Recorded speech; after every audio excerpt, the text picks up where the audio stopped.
За орой минь хүргэе. За боловсролын сайдаас асуулт байна. За 2024 оны төсвөөр бид нар боловсролын зээлийн сан дээр түүхэн хэмжээнд төсөв баталсан. 158.4 тэрбум төгрөгийг баталсан. За ямар ч байсан энэ төсвийн тодтголоор бол тэр 158.4 тэрбум 158.3 буюу нэгсэндээ 0.7 хүн л өөрчлөлт орсон юм байна. За боловсролын зээлийн сангаас таналт бол хийгдэг юм байна. За энийг бол албан ёсоор би энийг сонсож байгаа бүх эцэг эгчнэрт хэлмээр байна. Боловсролын яамнаас Наранбаяр сайдаас Сэлгмэ даргаас боловсролын зээлийн сангаар тэтгэлэг авахд зээл авахд явж чадаагүй яагаад гэвэл төсвийн тодтгол орсон учраас гэдэг тайлбар эндээс хойш байхгүй шүү. Яагаад гэвэл төсвийн тодтголоор засгийн газраас бол эндээс ерөөсө хасалт хийгдэг байна. Нэг зүйлийг хэлье. 158.4 тэрбум төгрөг төсвөлөхөд 33.6 тэрбум нь иргэн төлөлтөөс хийгдэх ёстой байсан. Энэ иргэн төлөлт яг хэд хийгдсэн бэ? Хэд одоо хүртэл хийгдээгүй байна?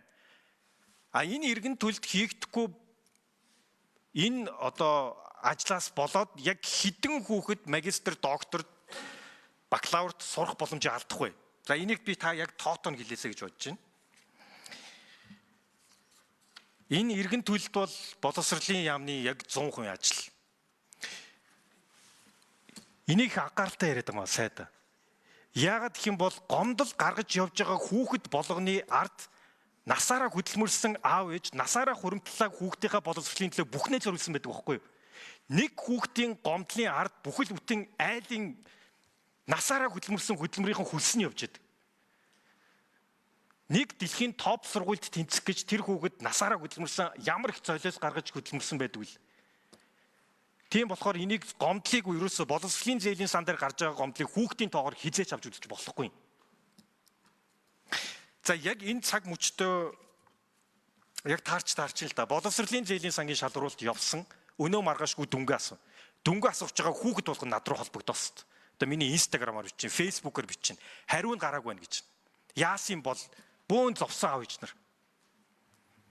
26 жил энэ боловсролын зээлийн сангийн журам өөрчлөгдөж явахгүй. Өөрчлөгдөж гэж дандаа нэг жоохон косметик засвар орж явсаар байгаад дүнгэж саяхан боловсролын яг энд сууж байгаа боловсрол шинжилгээ ухаан спортын байнгын хорооны эрхэм гишүүд санал хурааж энэ боловсрол байнгын хорооны тогтоолыг баталж явуулсан.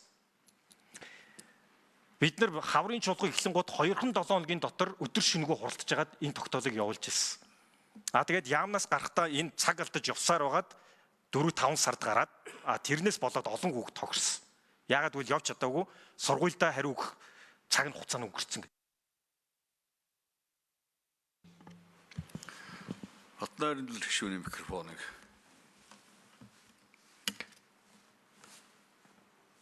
Тэр хүүхэд болгон над руу хандсан. Нэгсэндээ бүгдээрээ боловсролын боломжоо нэгсэндээ энэ журам нь 2 сар болж хоошилсаар байтал батлагдсаар байтал хуцаа алдсаар байтал нөгөө сургуулийн хариу нь дууссан.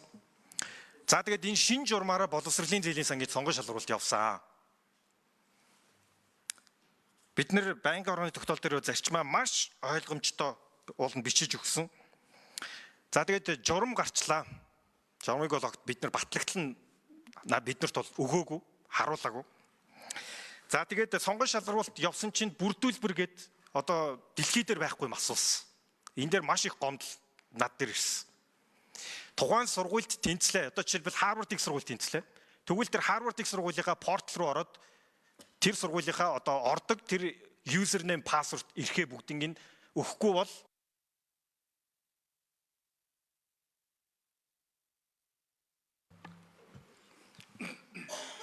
За Наранбаяр сайд хариулах уу? 4-р микрофон. За энэ асуултад хариулъя. Тэгээ нэмж хариулах бол Сэлгмэ дарга хариулаарай. За энэ жил бол 33.6 тэрбум төгрөгийг өөрсдөө иргэн төлөлтөөр олж байгаа гэсэн ийм 24 оны төсвийн одоо төсвийг хилцэж 25 оны төсвийг батлах үед ийм орж ирсэн. За энэ дээр бол одоо нийтдээ 14 мянган иргэний одоо мэдээллийг гадаад дотоод суралцсан хамаагүй Монгол банкны мэдээллийн сан руу шилжүүлсэн юм аа. Энэ ажил ерөөсөө явдаггүй байсан шүү дээ, энэ явсан. Ингэснээрээ одоо иргэн төлөлтөд эрс сайжирсныг бол би энэ микрофоныг ашиглаад хэлье. Одоо хагасчлалын байдлаар 8 тэрбум төгрөг иргэн төлөгдсөн байна. Яг одоогийн байдлаар. За юуны хувьд бол бид төсөв хүрэлцэхгүйдээ хүүхдийг яаж байгаа юм бас биш ээ. Энд чинь жилдээ квота гаргадаг. Гэхдээ энэ жилийн тухай жишээл 264 өргөдөл ирсэн байна. Тэгээ энэ жил бид бас энэ журмаа өөрчлөөд одоо та бүхний улсын хурлын тогтоолын дагуу журмаа өөрчлөөд хүнээс үл хамаарах ийм одоо дүн гаргадаг энэ хүнээс үл хамаарахын процессыг бол нэлээд сайжруулсан гэж харж байгаа. Урд нь бол 80% нь хүүхдүүдийн өөрсдийн цуглуулсан оноо, тэгээ 20% дээр нь хүүхдүүдээс янз бүрийн шалгалт авдаг байсан. Тэгээ шалгуулагчаас гэсэн үг. Хүсэлт гаргасан хүмүүсээс. 18 нас хүрсэн учраас хүүхэд гэж хэлэх нь цааш. Тэгээ ингээд ийм нөхцөл байдалд байсныг бол бид бол 100% тийм шалгалтгүй болгоод яг зөвхөн материал дээр нь ажилдаг ийм байдлаар өөрчилсөн. За мөн тусгай аппликейшн, тусгай програм хангамжаар хүсэлтээ өгсөн хүн өргөдлийнх нь одоо маягтууд, бичиг баримтын бүрдүүлбэрүүд ямар төвшөнтэй явж байгааг өөрөө гар утсаараа хянах боломжтой болгоцсон. За ийм нөхцөл байдалтай явж эхэлсэн. Тэгээд ер нь бол зүгээр бид бас хөндлөнгөөс нь оролцох ямар ч ирэхгүй учраас зүгээр мэдээлэл, ерөнхий мэдээллийг бол асууж үзэхэд бүх шаардлагыг ингээд дагуу бүх баримт бичгээ ингээд журам заасан хугацааныхаа дагуу дуусгасан. За өнөөдөр ажлын 2 хоногийн дотор зарлах ёстой тэр нь маргааш юм байлээ. Ингээд зарлана. За гэхдээ энэ дээр ингээ харахад бол үндсэн баримт материалуудын бүрдэл дутуугаар л хүн их хасагдж илээ. Үндсэн ангидаа ороогүй ч юм уу тийм байгаа бол тэгж хасагдсан тохиолдлууд гарсан байл. Тэр хохироогоод байгаа юм бол байхгүй, бүх юмных нь артал тайлбар нь байгаа. Журмын аль заалтуудыг зөрчсөн бэ гэд. Та мэдж байгаа бүх одоо хүн тэнцлээгээд ирэхэд шалгах ёстой. За тэр таны шүүмжлээд байгаа зүйлийг харин тантай ярьж байгаад бид энийг бас яаж хүнээс үл хамаарч болох вэ гэдгийг бас бодох ёстой. Тэр ихтэй сургуулиудаас нь ирүүлсэн баримт бичгүүдийг нягтлж харах шаардлага гардаг. За ийм тохиолдолд нууцын одоо нууцыг хамгаалах үүрэг хүлээсэн ийм ажилтан нь бол өөрөө тэр хүнтэйгээ ярилцаад аваад 2 хоногийн дараа буцаач тэрийг нь өөрөөр нь хаалгасан ийм л одоо юмнууд байгаа юм билээ. Наривчсан юмыг нь сэлгэмэ дараа тайлбарлана үз. Тэгэхгүйгээр одоо яаж тэгвэл тэрийг зөвхөн PDF-ээр хүлээж аваад ингээ явахаар баримт бичиг хуурамчаар үйлдсэн тохиолдлууд бас гарч ирсэн гэдгийг бас хэлье. За тэгээд энэ жилийн тухайд бол одоо бид ийм байдлаар бид одоо энэ хөгжлийн бэрхшээлтэй иргэд, за тэгээд магистр, доктор суралцах иргэд, за бакалавр суралцах ийм иргэдийн ийм одоо материалуудыг нь эцсийн байдлаар хянаж шалгаад одоо ингээд зарлахад бэлэн болсон байгаа гэдгийг хэлье. Тэгээд энд ямар нэгэн хөндлөнгийн оролцоо байхгүй, яг хүнээс үл хамаарах байдлаар ингээд ажлын хэсэг нь өөрсдөө ажиллаад материалуудыг бүрэн шалгаж ингээд дуусж байгаа гэдгийг танд хэлье. Баярлалаа.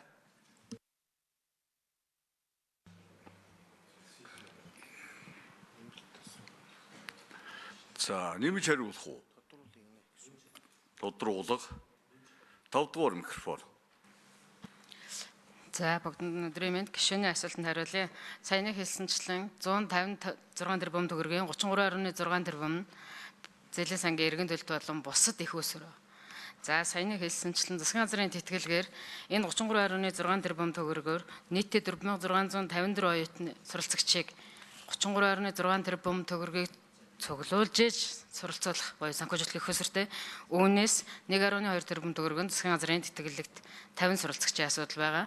Гэхдээ 25 оны сонгогчдод нийтдээ 55 иргэн агсан төвшин суралцахаар бичиг баримтын хүсэлт ирүүлсэн байсан. Үүнээс бичиг баримтын шаардлага хангаагүй буюу эсэлтийн захиагаа урилга болгож баталгаажуулаагүй, нэхэмжлэл ирүүлээгүй, зөрүүтэй бичиг баримт ирсэн.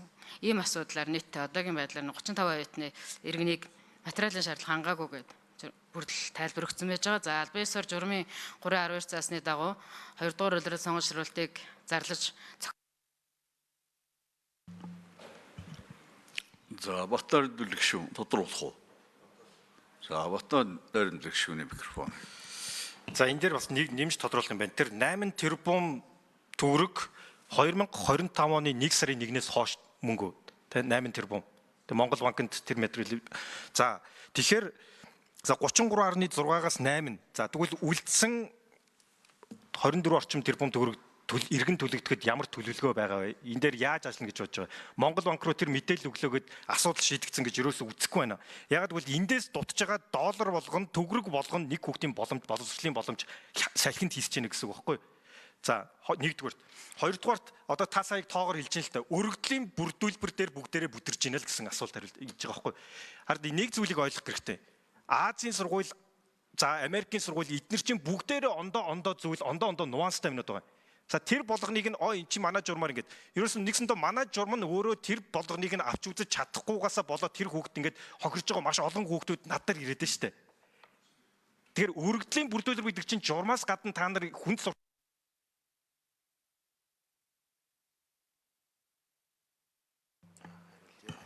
За Наранбаяр сайд. Дөрөвдүгээр микрофон.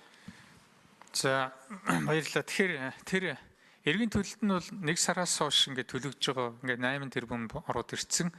Цаашаага энэ ирчээр явах юм бол бас нэлээд их хэмжээнд төлөгдчих болов уу гэж харж байна. Түүний зэрэгцээ бид бас энэ хуулийн фермүүдтэй ярилцаж сонгон шалгаруулалт хийж за энэ хуулийн хүрээнд эргэн төлөвлөхийн ажлыг бол эрчимжүүлэхээр ингэж явж байгаа. Тэгэхээр энэ ажлууд ингээ эхлэх юм бол бид бас энэ 33.6 тэрбум гэсэн үүргээ биелүүлчих байх гэж ингэж харж байгаа. Ер нь бол тэтгэлгийн эргэн төлж гинэ л гэдэг чинь өөрөө тэтгэлэг олгогч болж хувирж байгаа гэдгийг л хүмүүс их сайн ухамсарлах хэрэгтэй.